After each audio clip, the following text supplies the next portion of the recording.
Buenos días. Sean todos ustedes bienvenidos a su canal de regreso a las sendas antiguas. Hoy vamos a continuar con el estudio o diría yo la refutación de los escritos de Pablo en el libro de Romanos.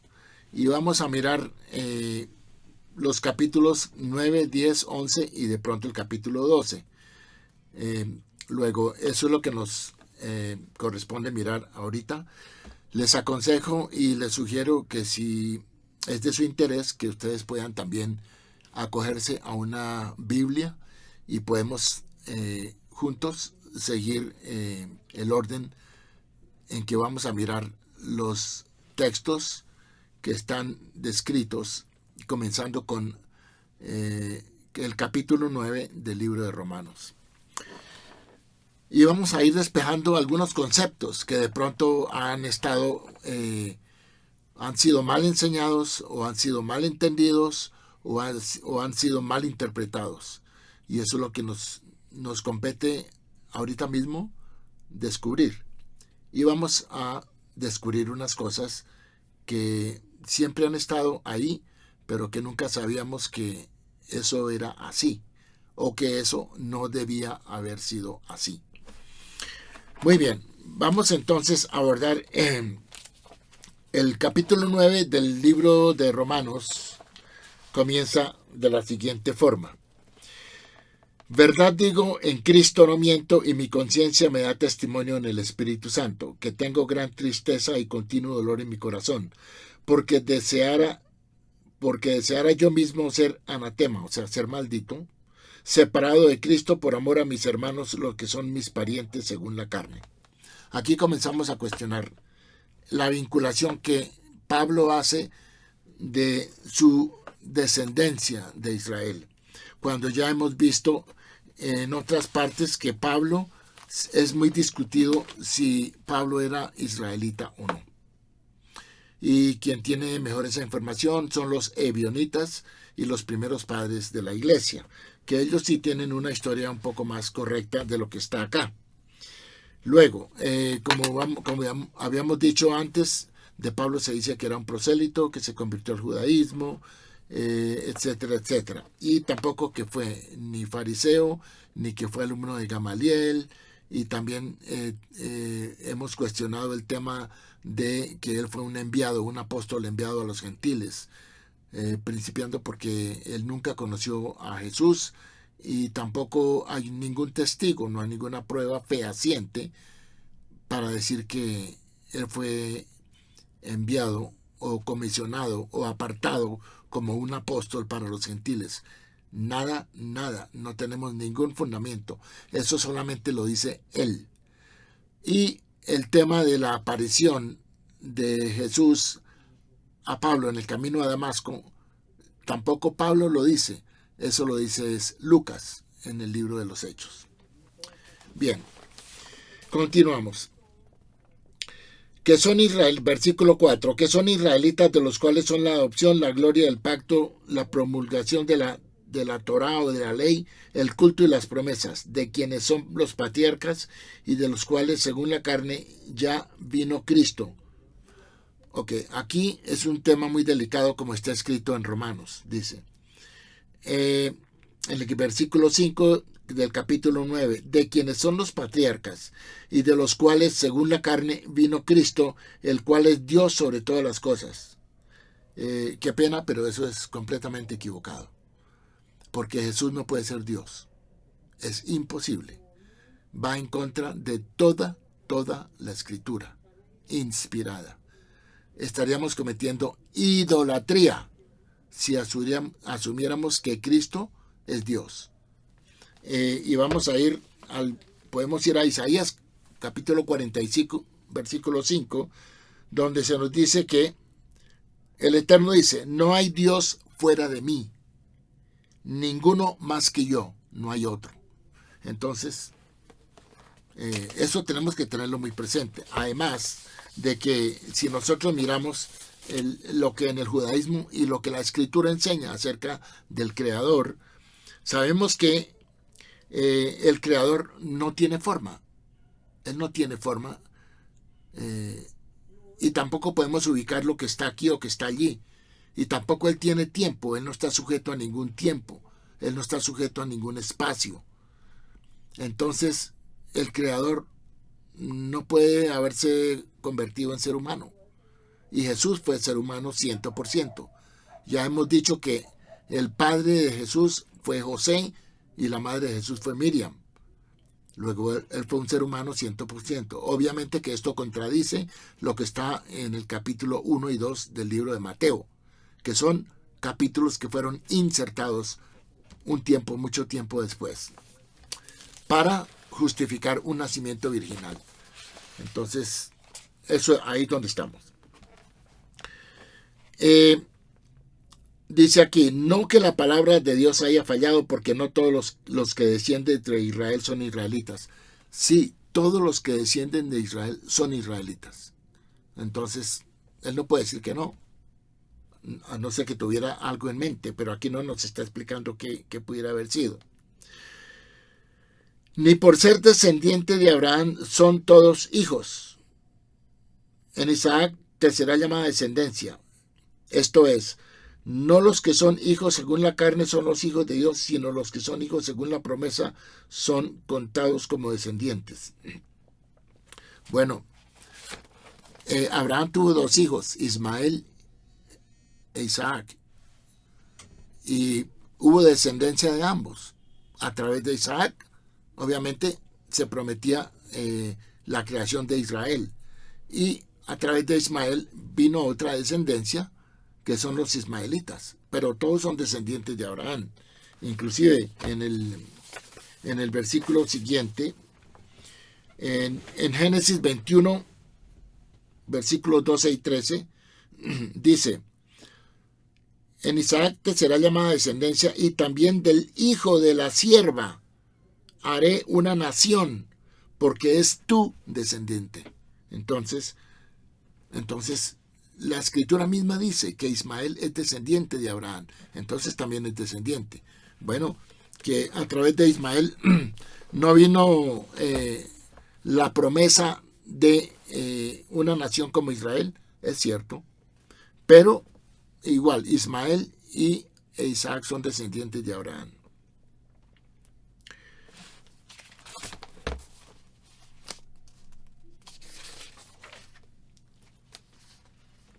Ahora, Pablo continúa acá diciendo, entonces dice, vamos al versículo 10 y dice, y no solo esto, sino también cuando Rebeca concibió de uno de Isaac nuestro padre, pues no habían aún nacido ni habían hecho aún ni bien ni mal, para que el propósito de Dios conforme a la elección permaneciese. O sea, no por las obras, sino por el que llama. Aquí tenemos un tema que Pablo ahonda en el tema de que todos somos llamados por Dios, unos son llamados por Dios. Entonces, ¿qué pasa con los que no son llamados por Dios? Bueno, el Eterno creó a todos los seres humanos con algún propósito. Y el propósito fundamental para todos los seres humanos ha sido que tenemos que servir a nuestro Creador a través de la obediencia a sus mandamientos. Ese es el fin del ser humano. Eso está escrito en Eclesiastés, los últimos 2 versículos del capítulo 12. Entonces, ese es el propósito. Ahora, que Dios llama y ha llamado a muchos seres humanos para cumplir una misión específica, es diferente. Y entonces aquí nos está Pablo, lo que quiere decir es que Dios elige, que no importa lo que el ser humano haga, de nada le va a servir. Pero eso contradice los mandamientos que Dios nos dejó y nos dijo que deberíamos cumplirlos. Entonces, si yo no cumplo los mandamientos, pues voy a ser una persona injusta y Dios no me va a escoger para ninguna misión. Todas las personas que Dios escogió en la Escritura fueron personas que cumplieron una misión específica. Y aquí vamos a mencionar algunos, porque él está diciendo, dice, pues no habían aún nacido, ni habían hecho aún ni bien ni mal, para que el propósito de Dios conforme a la elección permaneciese. Y luego dice, no por las obras, sino por el que llama. Pablo está hablando en contra de las obras en todo momento. Y él se acoge a la fe, a algo que es intelectual, que no muestra ningún acto de obediencia por parte del ser humano. Entonces, aquí es obvio que cuando las dos criaturas estaban en el vientre de Rebeca, pues el Eterno ya sabía que Esaú no le iba a servir.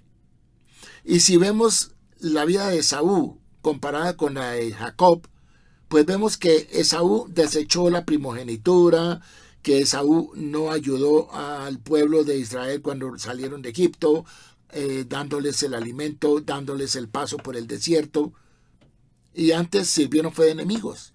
Entonces Esaú no iba a servir los propósitos del Eterno. Por eso el Eterno decidió que era Jacob quien debía servir los propósitos del Eterno, porque el Eterno conoce el fin desde el principio. Entonces, Dios elige a las personas de acuerdo a cómo Dios puede trabajar con el ser humano. Es una sociedad.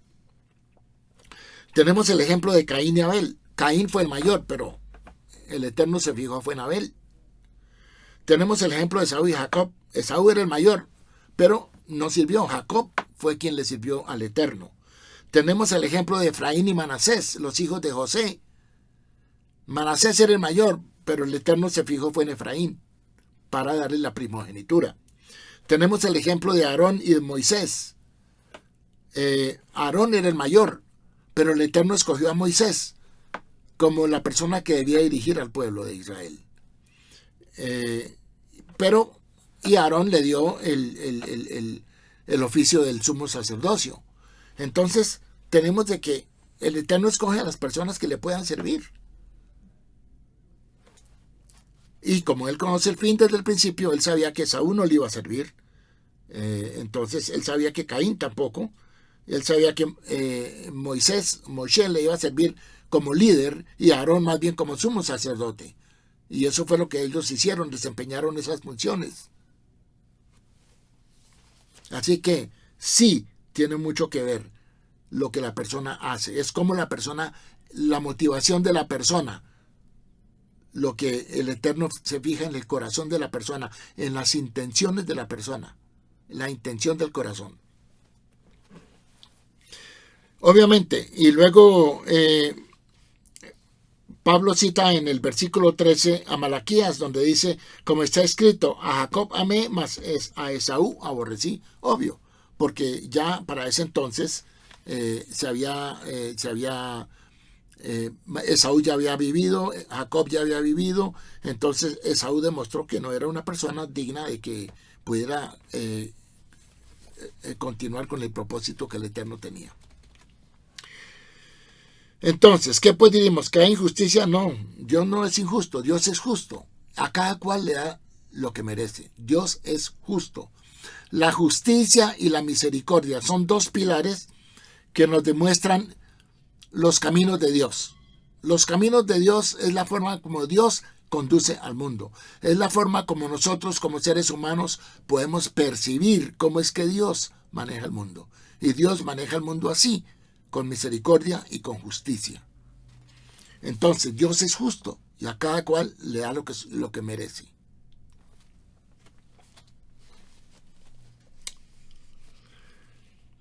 Y luego en el versículo 16 dice, así que no depende del que quiere ni del que corre, sino de Dios que tiene misericordia.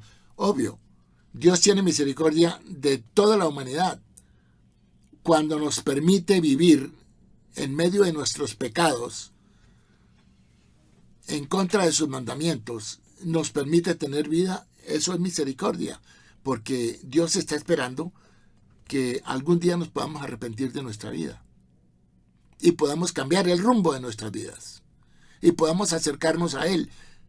Esa es la misericordia de Dios. Ahora, en el versículo 17 del capítulo 9 dice, porque la Escritura dice a Faraón, Para esto mismo te he mantenido, para mostrar en ti mi poder. Entonces, Pablo está queriendo decir que el Eterno hace lo que quiere con el ser humano. No, el Eterno no va en contra de lo que Él estableció para el ser humano. Al ser humano le dio libre albedrío. El Eterno no interfiere con el libre albedrío del ser humano. Usted puede escoger hacer lo que quiera ahorita mismo y Dios no se lo va a impedir. Entonces, él expone el caso del faraón. ¿Qué pasó con el faraón? ¿Por qué el Eterno le endureció el corazón a Faraón? Porque ya Faraón tenía un corazón muy duro. Tenía un corazón de piedra. Faraón nunca se iba a arrepentir. Faraón nunca iba a permitir que Israel saliera de Egipto. Entonces, el Eterno utilizó esa forma de vida de Faraón y le endureció el corazón. ¿Y qué quiere decir endurecer el corazón? Le quitó el libre albedrío. El faraón no se podía arrepentir. Entonces, ¿para qué fueron todas las plagas? Bueno, como una muestra del poder del Eterno, no solamente para Israel, sino para toda la humanidad. Y fíjese que solamente fue en la última prueba que salió Israel de Egipto. Entonces, el ser humano tiene libre albedrío. El Eterno no va en contra de algo que Él nos ha otorgado. Y somos diferentes a los ángeles. Los ángeles no tienen libre albedrío. Los ángeles no pecan. El ser humano tiene libre albedrío. Entonces, cada cual escoge su camino.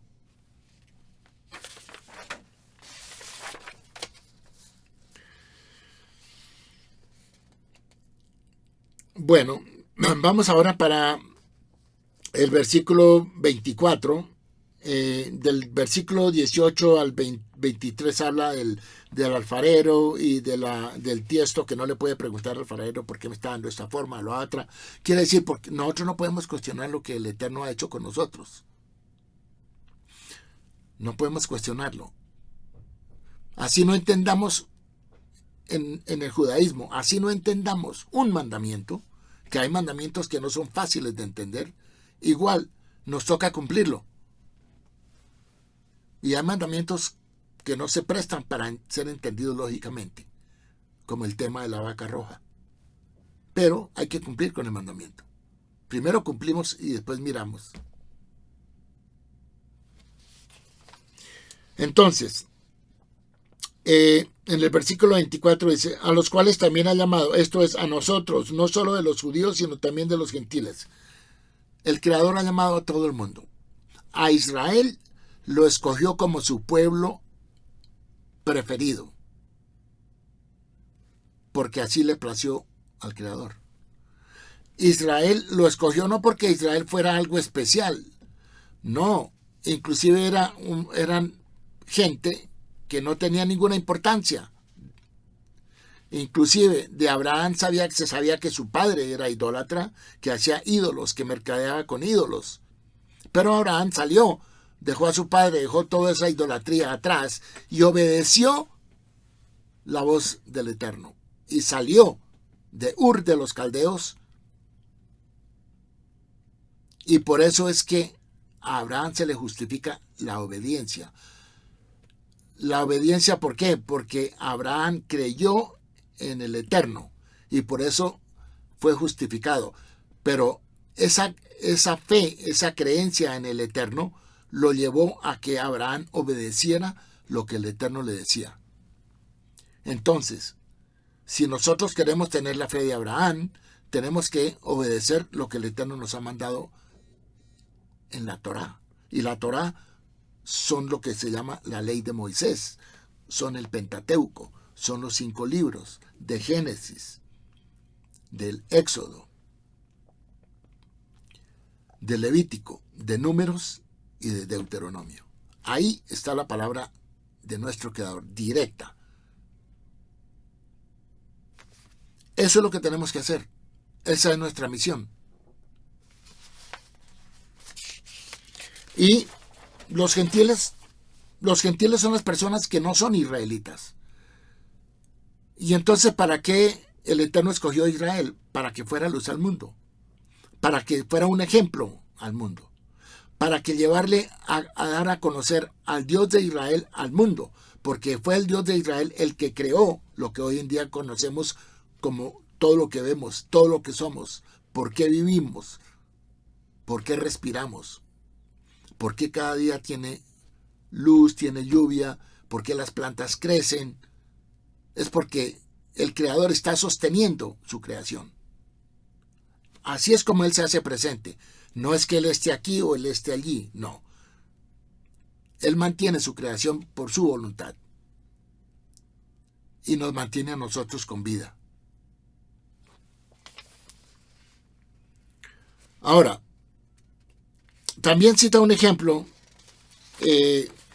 para él hacer ver en el versículo 25 del capítulo 9 dice, como también en Oseas dice, llamaré pueblo mío al que no era mi pueblo, y a la no amada, amada. Y en el lugar donde se les dijo, vosotros no sois pueblo mío, allí serán llamados hijos del Dios viviente. Pues en Oseas vemos que Dios culpa a la casa de Israel y la rechaza y la llama como que no eran el pueblo de él. Está lo amá y lo amí, lo ruamí. Y es el mismo pueblo el que vuelve, o sea, no es otro pueblo, cuando dice, y en el lugar donde se le dio, llamé, dice el versículo, llamaré pueblo mío que no era mi pueblo. O sea, a la casa de Israel le dijo que ellos no eran su pueblo. Y después les dice que los va a llamar y que van a regresar a través de Oseas, de todo el libro de Oseas, que esta casa de Israel va a regresar. Y luego, por eso dice, y en el lugar donde se les dijo, vosotros no sois pueblo mío, allí serán llamados hijos del Dios viviente. O sea, en el mismo lugar, o sea, en Israel, cuando regresen, cuando regrese todo Israel a Israel, el Eterno los va a llamar otra vez y les va a decir, los va a llamar como hijos del Dios viviente. En el mismo lugar donde le dijo a la casa de Israel, ustedes no son pueblo mío, allí les va a decir, ustedes son hijos del Dios viviente. Luego, no es que va a llamar a ningún otro pueblo, no lo va a llamar. Ese es un análisis erróneo y equivocado de Pablo y los seguidores de Pablo. En el versículo 27 del capítulo 9, también Isaías clama tocante a Israel. Dice, si fuere el número de los hijos de Israel como la arena del mar. En Romanos dice, tan solo el remanente será salvo. Perdóneme, pero aquí le añadieron una frase que no está en Isaías, porque eso lo encontramos en Isaías capítulo 10, versículo 22. Y dice que el remanente de él, o sea, de ese pueblo, volverá. Pero no dice que solo el remanente será salvo. Eso lo escribió fue Pablo. Ahí vemos que Pablo le añadió a la escritura.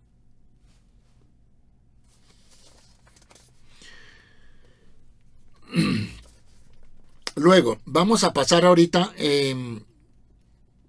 al versículo 30, donde un subtítulo que en las escrituras dice la justicia que es por fe. Entonces en el versículo 30 Pablo dice, ¿qué pues diremos? Que los gentiles que no iban tras la justicia han alcanzado la justicia, es decir, la justicia que es por fe. ¿Qué interrogante nos muestra esto? Los gentiles, o sea, las personas que no conocen al Dios de Israel o no conocen la Escritura, que conocen escasamente los 10 mandamientos, dice aquí que ellos que no iban tras la justicia han alcanzado la justicia por fe. Es decir, tenemos que distinguir que la fe, según Pablo, no es la misma, no es el mismo concepto que hay en el judaísmo. Como se entiende fe en el judaísmo, la palabra fe realmente no existe. Existe la palabra emuná, que nos quiere decir fidelidad. Fidelidad y confianza en algo. Entonces, si yo tengo confianza en lo que Dios dejó escrito, yo muestro mi fidelidad a través de la obediencia. Y más que eso, la emuná tiene mucho que ver con la palabra amén. Verdad. Así, que eso sea así. Como ratificando algo que es verdad. Eso es la fe. Entonces, el gentil no tiene idea. Si no ha leído el Tanakh o no ha leído la Torá o no tiene conocimiento de lo que hay en el Antiguo Testamento, mal llamado Antiguo Testamento, él no va a saber realmente qué es fe. Y la fe del cristianismo, como ya lo hemos dicho, y el catolicismo, es una fe intelectual que no le exige a la persona nada. El creer. ¿Qué es creer? ¿Qué es tener fe? Nadie pregunta y nadie le explica. Porque en esas denominaciones usted se mantiene a oscuras. Usted se ha sentado en una banca pensando que va a ser salvo, y perdóneme, pero para nada, porque usted no se ha preocupado primero por refutar esas enseñanzas equívocas de una mala interpretación de la escritura hebrea, como la estamos viendo ahorita aquí en el capítulo 9 del libro de Romanos. Entonces, si el gentil no busca la justicia, pues la justicia se busca a través de la obediencia, a través de querer obedecer. Pero el mundo de hoy no está preocupado por eso. Otras cosas son prioridad. Entonces, cuando venga el día del juicio, cuando venga el gran día del Eterno, el día del Señor, que es el día en que Él va a venir a hacer justicia con las naciones, no con Israel, sino contra las naciones, ahí vamos a tener que dar cuenta.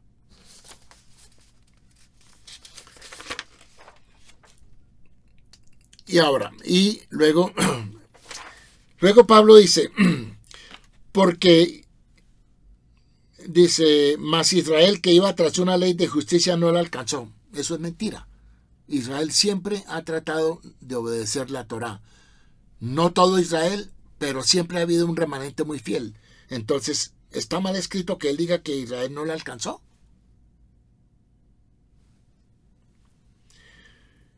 ¿Por qué? Porque iban tras ella no por fe, sino por obras de la ley. Exactamente.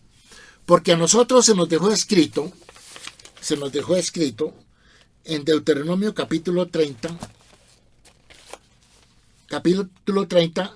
se nos dejó escrito condiciones. Toda la ley que fue dada en el Sinaí es condicional. Y lo que en el cristianismo llaman salvación, en el judaísmo llamamos redención. Porque pasamos de aquí a otra etapa. Entonces, las bendiciones y las condiciones que el Eterno dio en Deuteronomio capítulo 30 están descritas así.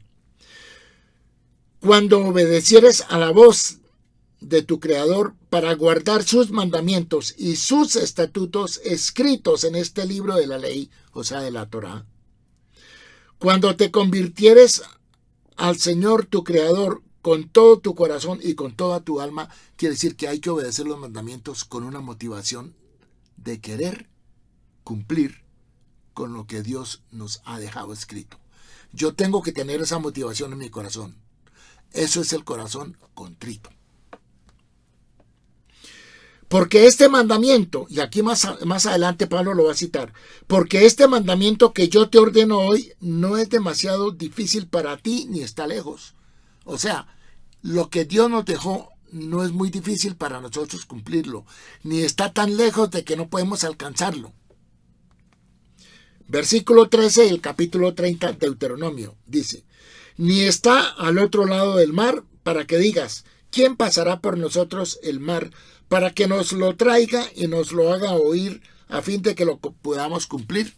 No está lejos.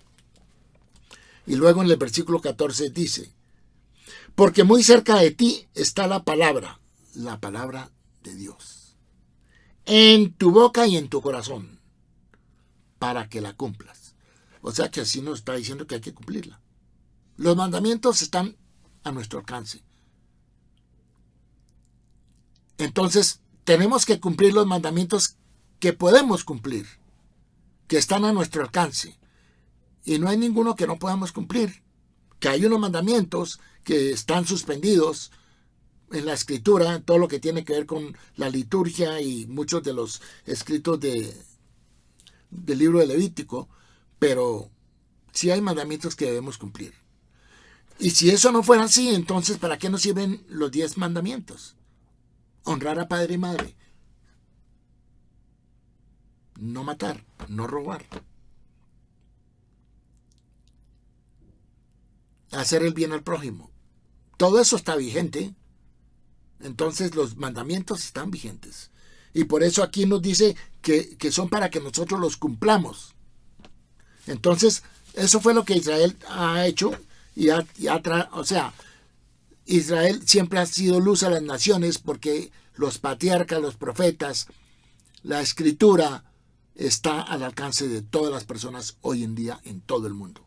No hay excusa para que alguien diga, es que a mí nadie me ha dicho, es que yo no sabía.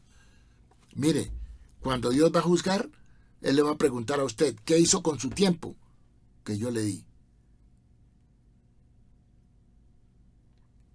Y le va a cuestionar la obediencia a los mandamientos. Igual que le va a cuestionar todo lo que usted hizo y lo que no hizo o dejó de hacer.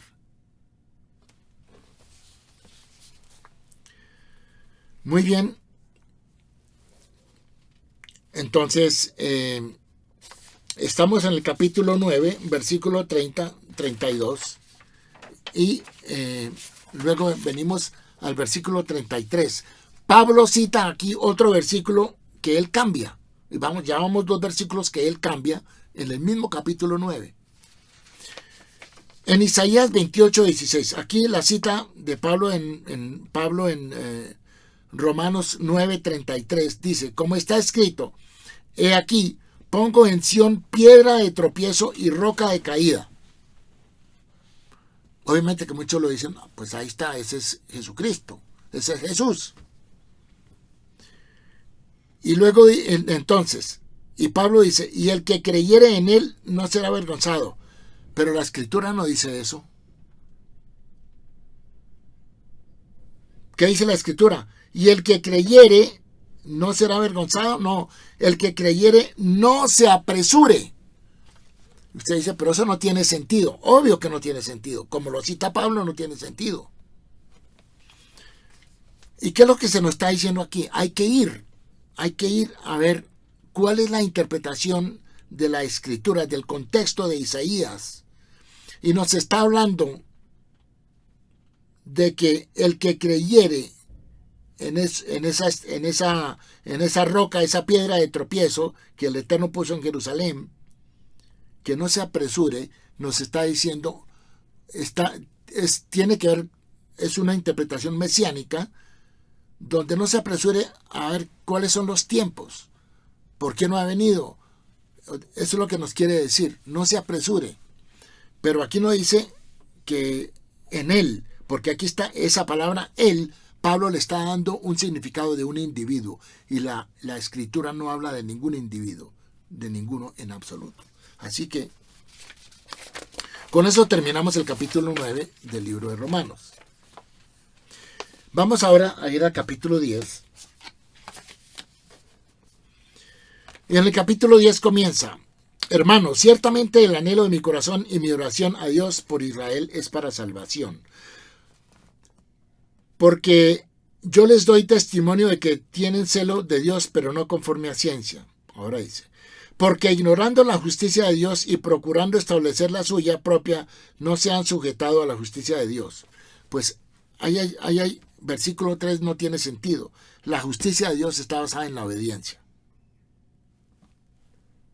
Entonces, siempre ha habido un remanente en Israel. Y ahora vamos a ver que Dios no ha cambiado a Israel por ningún otro pueblo. Por ningún otro. Y no importa cuánto Israel peque, Dios lo va a castigar. Pero no lo va a cambiar. Y es el pueblo elegido por Dios. Así que esa parte no la podemos cambiar. Así no nos guste. O así a muchas personas no les guste. Versículo 4 del capítulo 10. Porque el fin de la ley es Cristo. ¿Qué quiere decir eso? Muchos cristianos, o católicos o cristianos, dicen, El fin de la ley es Cristo, quiere decir que Él cumplió la ley y yo ya no tengo que cumplirla. Eso no es. Eso, o sea, eso no se alinea con la realidad de nuestra existencia y nuestro propósito. Entonces, el fin de la ley es Cristo. ¿Qué quiere decir?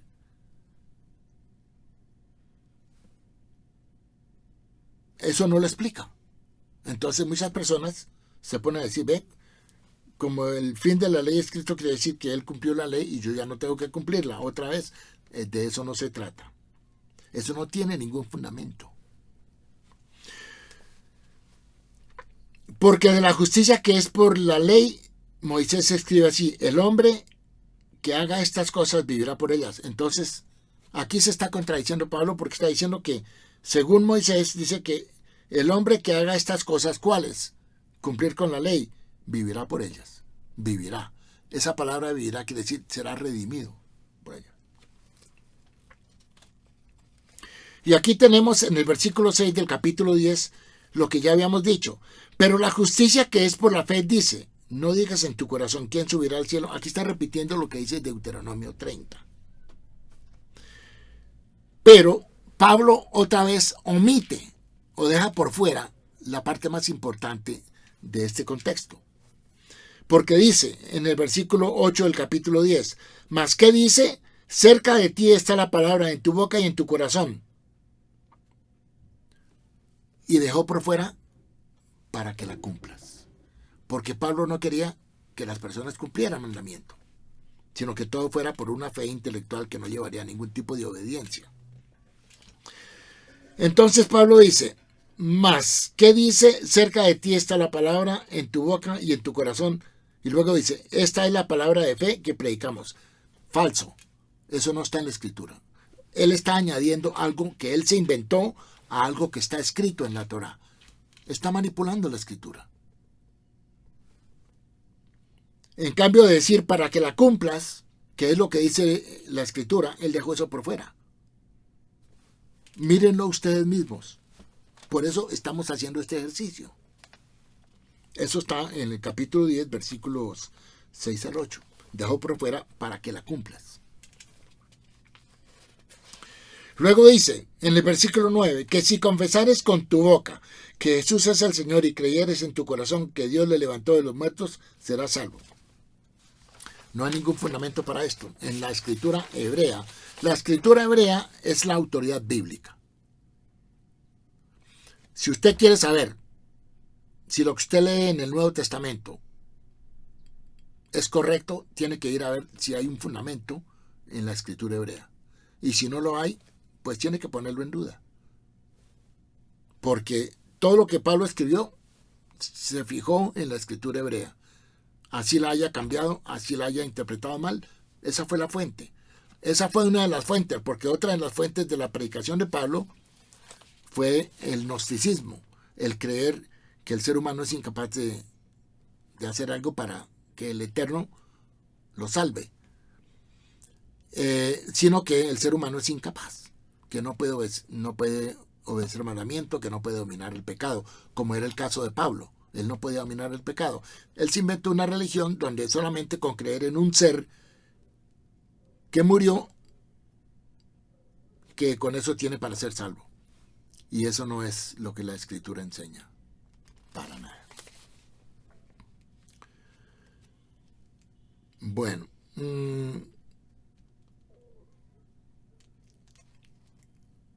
Ahora, en el versículo 12 y 13 del capítulo 10 dice, porque no hay diferencia entre judío y griego, pues el mismo que es Señor de todos es rico para con todos los que le invocan. Exactamente. ¿Qué significa invocar? Invocar el nombre de Dios. Invocar el nombre de Dios significa honrarlo.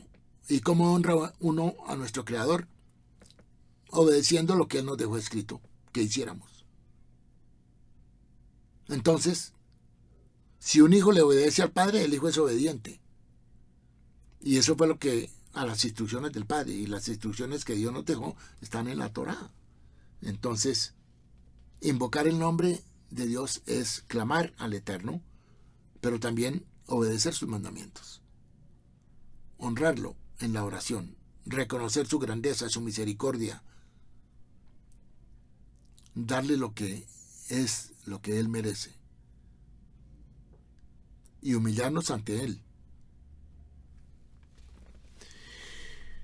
Eso es invocar el nombre. Y dice, es rico para con todos los que le invocan. Entonces, invocar el nombre de Dios significa obedecerlo. Y significa la obediencia.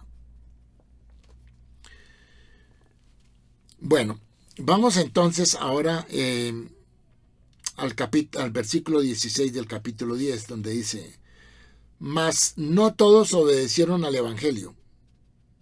¿Cuál evangelio? Lo que se llama evangelio, esa fue una palabra.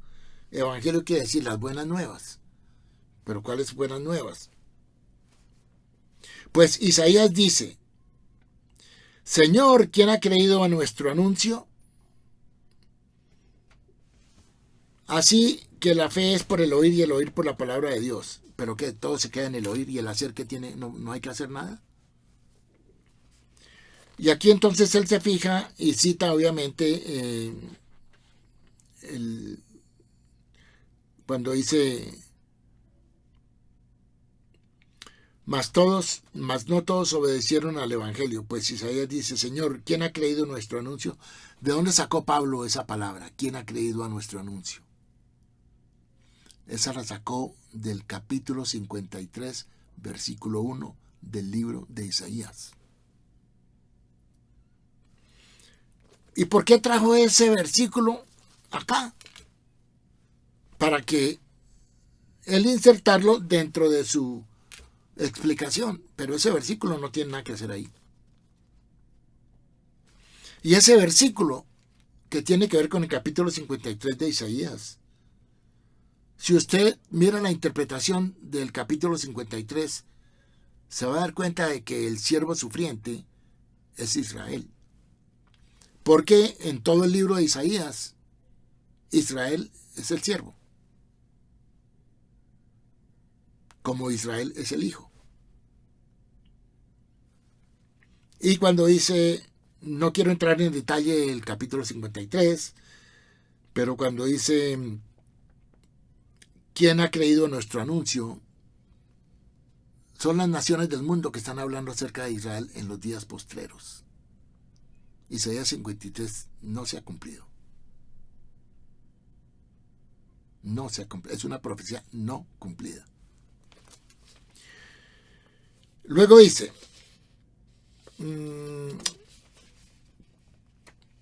bueno, perdón. Ahora, en el versículo 19 dice, también digo, ¿no ha conocido esto Israel? Primeramente Moisés dice, yo os provocaré a celos con un pueblo que no es pueblo. ¿Y sabe lo que se entiende en el catolicismo y en el cristianismo? Que ellos son el pueblo que no había sido escogido y que ahora se ha escogido. Perdóneme, pero aquí se está refiriendo a Babilonia. ¿Por qué? Porque, primero que todo, para que el cristianismo o el catolicismo puedan provocar celos en el pueblo judío, tendrían ellos que ser más obedientes a los mandamientos que los mismos judíos. Y eso está lejos de suceder.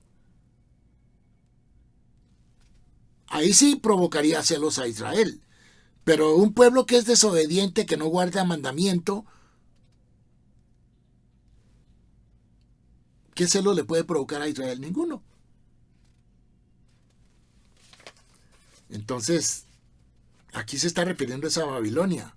Cuando Dios usa a los pueblos paganos, como Babilonia, como Asiria, como Persia, como Grecia, para castigar a Israel. Eso sí los provoca celos a ellos. ¿Por qué? Porque están viendo que están siendo castigados por unas naciones paganas, idólatras, que no guardan mandamiento. Eso sí los provoca celos a ellos. Pero aquí nada tiene que ver con que Dios escogió otras personas para reemplazar a Israel en absoluto.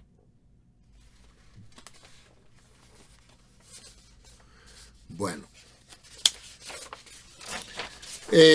Terminamos con el repaso un repaso ligero del capítulo 10 de Isaías y vamos a entrar al capítulo 11. El capítulo 11 comienza con el título El remanente de Israel.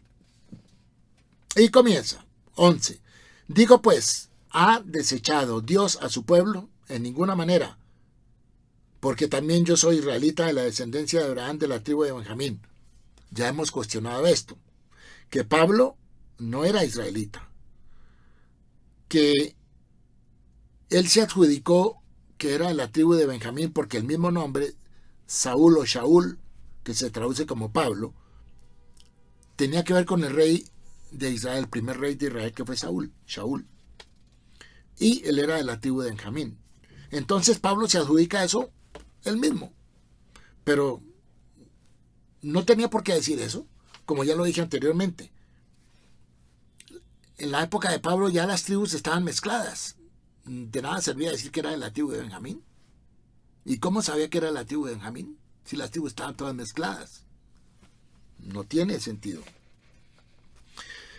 No ha desechado Dios a su pueblo, al cual desde antes conoció. ¿O no sabéis qué dice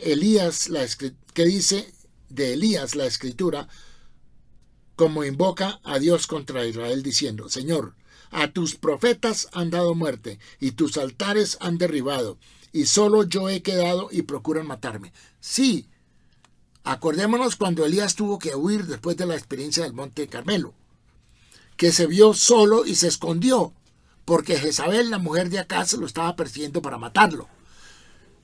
El profeta llegó a pensar que él era el único que había quedado, que todo el mundo estaba aliado con el rey, y como él había hecho matar a 500 profetas de Baal, que era el ídolo de Israel de esa época, entonces él se sintió solo. Entonces el Eterno lo recombina y le dice, no, Señor, no te sientas así, porque yo tengo entre el pueblo, hay todavía 7,000 personas que no han doblado la rodilla a Baal, a ese ídolo. Quiere decir que Dios siempre tiene un remanente, siempre habrá un remanente, siempre. Fiel. Entonces, dice, así también, aún en este tiempo, ha quedado un remanente escogido por gracia. No, por gracia. La gracia de Dios, como ya lo dije, es la misericordia de Dios. Pero la justicia de Dios es la que nos demanda la obediencia. Entonces, luego dice, y si por gracia ya no es por obras, de otra manera la gracia ya no es gracia. No, la gracia siempre ha sido gracia. La gracia es la misericordia. Y si estamos vivos es por misericordia. Ahí está la gracia. Pero la gracia que Dios nos da a través de prolongar nuestra vida cada día, de darnos el alimento, de sustentarnos todos los días, de darnos el sol, de darnos la lluvia, las cosechas, es para que nosotros en algún momento repensemos nuestras vidas y comenzamos un nuevo camino. Ese es el camino de regreso a las sendas antiguas. Hay que empezar ese camino de regreso a las sendas antiguas.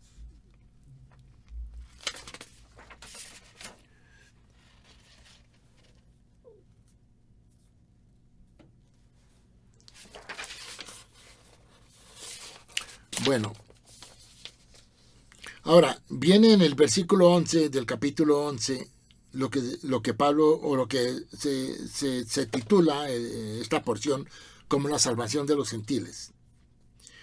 Entonces dice Pablo, ¿han tropezado los de Israel para que cayesen? En ninguna manera. Pero por su transgresión vino la salvación a los gentiles para provocarles a celos. Ya vimos que eso no tiene sustento. Porque Israel siempre ha obedecido y siempre ha transgredido.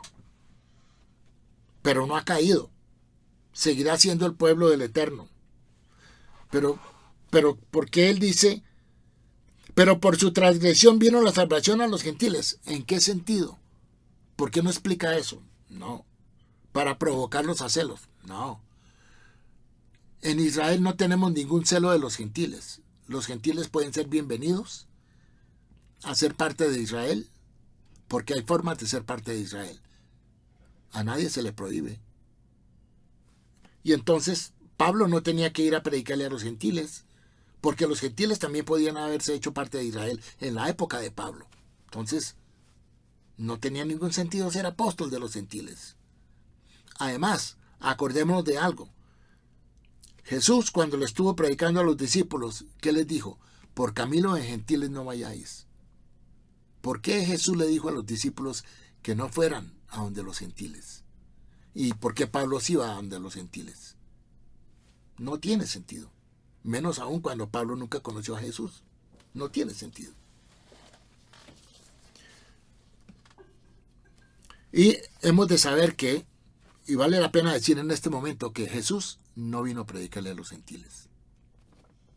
Suena muy fuerte. Suena muy fuerte. Jesús vino a llamar al arrepentimiento. Y tenía sus seguidores. Y enseñaba Torá. Y él solamente tuvo 4 encuentros con gentiles. Que fue la mujer sirofenicia. Que fue la mujer samaritana. Que fueron los 10 leprosos que venían de Galilea. Y que fue el siervo del centurión. Él nunca los buscó. Ellos lo buscaron a él. Pero él no buscó predicarle a los gentiles. Entonces, ¿qué? Entonces, a los gentiles había que predicarles Torá, porque lo que Jesús supuestamente predicó fue Torá. Entonces, ¿pero qué hizo de nuevo Jesús? Nada nuevo. La predicación fue la misma Torá. Entonces, no, nuevo pacto tampoco hay. El nuevo pacto del cual se habla en el Nuevo Testamento, eso todavía no ha sucedido. El nuevo pacto de Jeremías, capítulo 31, versículo 31 al 33, eso es para la era mesiánica. Más bien comienza a prepararse para la era mesiánica.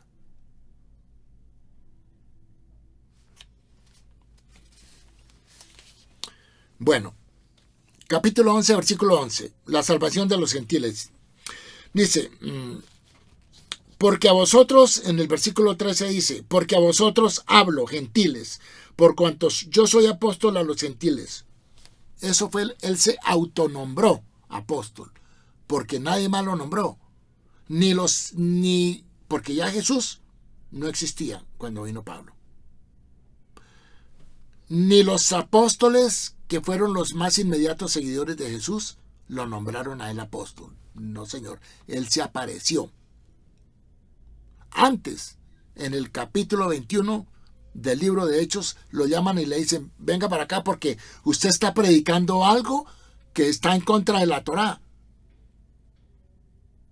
Y usted está predicando en contra de la ley de Moisés. ¿Por qué? Porque la predicación de Pablo la habían escuchado algunos israelitas que vivían en la diáspora. Y ellos sí sabían que lo que él estaba predicando no era lo que está en la Biblia hebrea. Por eso lo llamaron a juicio. Entonces, él no pudo haber sido escogido para ningún apostolado.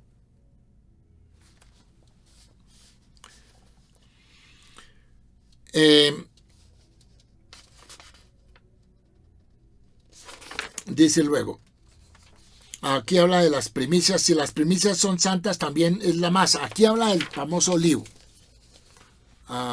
Y el famoso olivo, el injerto de las ramas silvestres en el olivo natural, es una analogía que no tuvo ninguna realidad. Si las ramas injertadas hubieran permanecido en el árbol, hoy no existiría el cristianismo.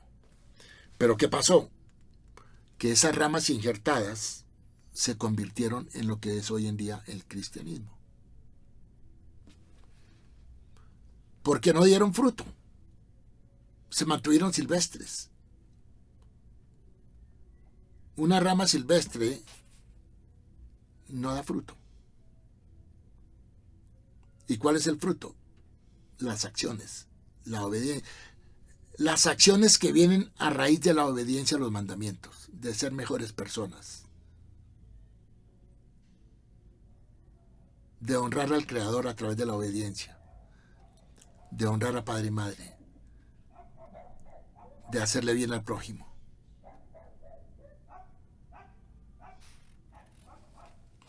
Entonces, de guardar los mandamientos.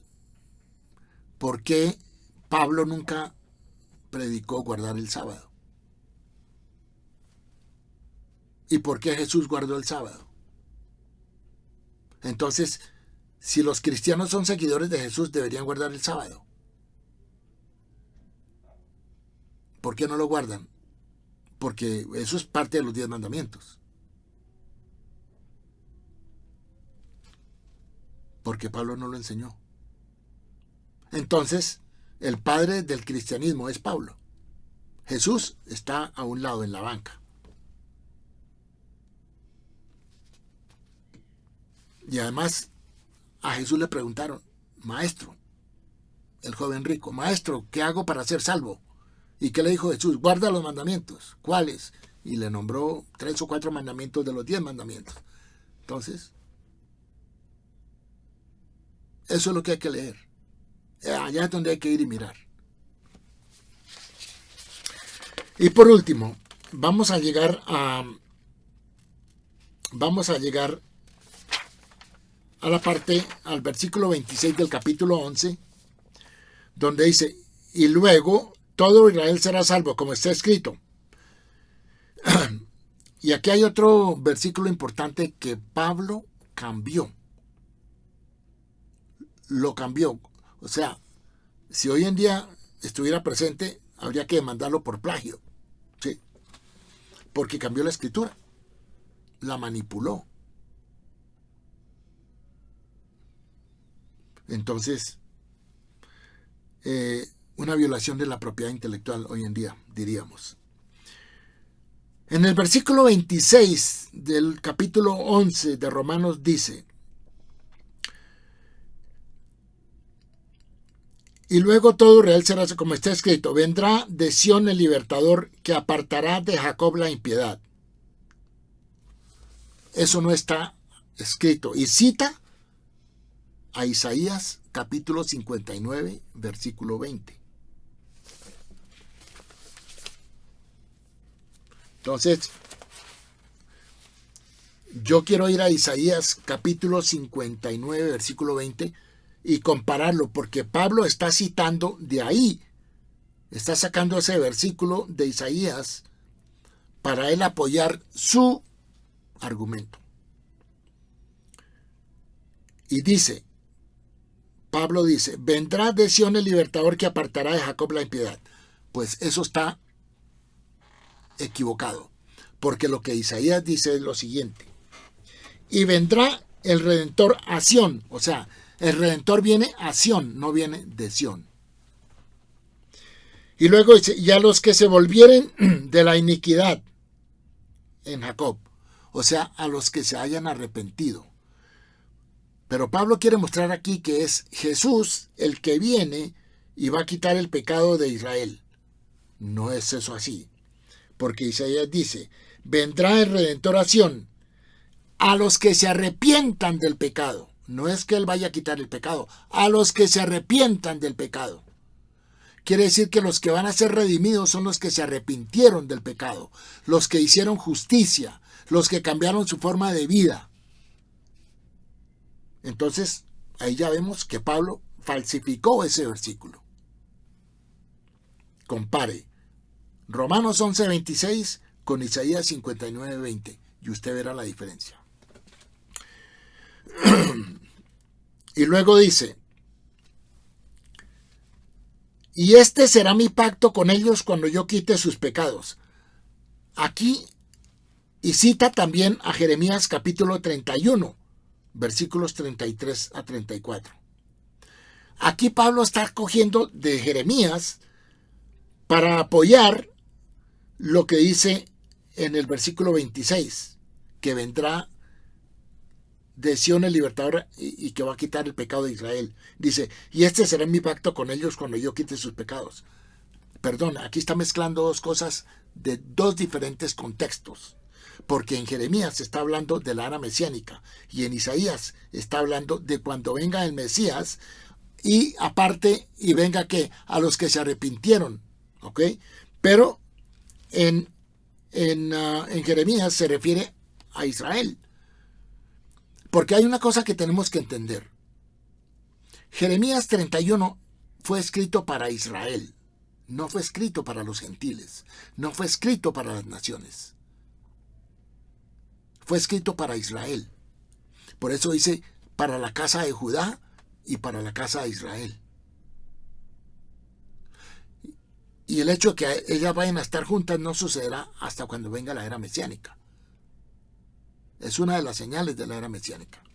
Entonces, no tiene ningún sentido lo que Pablo está citando acá. Bueno, quiero, para terminar resueltamente, hacer un énfasis en que Israel es el pueblo que Dios ha escogido para que fuera luz a las naciones y seguirá siendo ese pueblo. Y mucha gente dice y habla de lo que se llama la teología del reemplazo, de que ahora él dice Israel espiritual. Israel espiritual no hay, no existe. Ese término no está en la Escritura. Por lo menos en la Escritura inspirada no está. En Jeremías 31, el mismo capítulo que habla del nuevo pacto, Jeremías 31, versículos 35 al 37, dice: Así ha dicho Dios, que da el sol para la luz del día, las leyes de la luna y de las estrellas para la luz de la noche, que parte el mar. El Dios de los ejércitos es su nombre. Dice, si faltaren estas leyes delante de mí, también la descendencia de Israel faltará, para no ser nación delante de mí eternamente. Ahí está, el Eterno está confirmando que Israel es su pueblo eternamente, eternamente. Y toda la Escritura, todas las promesas de la Biblia son para Israel. Y hablan de Israel. Desde el capítulo 12 del libro de Génesis hasta Malaquías habla solamente de Israel. Y luego dice, si los cielos arriba se pueden medir y explorarse abajo los fundamentos de la tierra, también yo desecharé toda la descendencia de Israel por todo lo que hicieron. Entonces, como los cielos no se pueden medir, ni los fundamentos de la tierra tampoco, explorar se pueden, entonces Israel seguirá existiendo. Y luego, por último, para cerrar, miren lo que dice Dios de Israel. Deuteronomio 28, versículo 13. Te pondrá el Eterno por cabeza y no por cola. O sea, ustedes serán cabeza, no cola. Y estarán encima solamente y no estarás debajo. Si obedecieres los mandamientos del Señor tu Dios, que yo te ordeno hoy, para que los guardes y los cumplas. Es un compromiso. Eso es lo que tenemos que asumir, un compromiso. Pero el ser humano no quiere asumir compromisos, menos con el Eterno. Pero todos los días nos quejamos. Esto tiene que ver con las bendiciones y las maldiciones. Porque Dios, en Deuteronomio se nos explican las bendiciones por la obediencia a los mandamientos y las maldiciones por la desobediencia.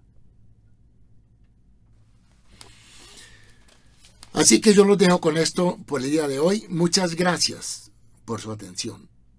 Y quedamos pendientes para la próxima vez que nos encontremos. Vamos a terminar con el mismo análisis del libro de Romanos, ubicando los últimos 4 capítulos. Y después estaremos abordando Gálatas. Y después si el Eterno lo permite, estamos abordando Corintios. Y después, miraré, hay muchos temas. Esto para que ustedes tomen conciencia de sus propias vidas. Porque la única misión nuestra es ser luz a las naciones, informarles. Y ustedes mirarán qué camino van a escoger. Ustedes hacen la decisión. Nosotros simplemente les mostramos. Muchas gracias. Que el Eterno los siga bendiciendo.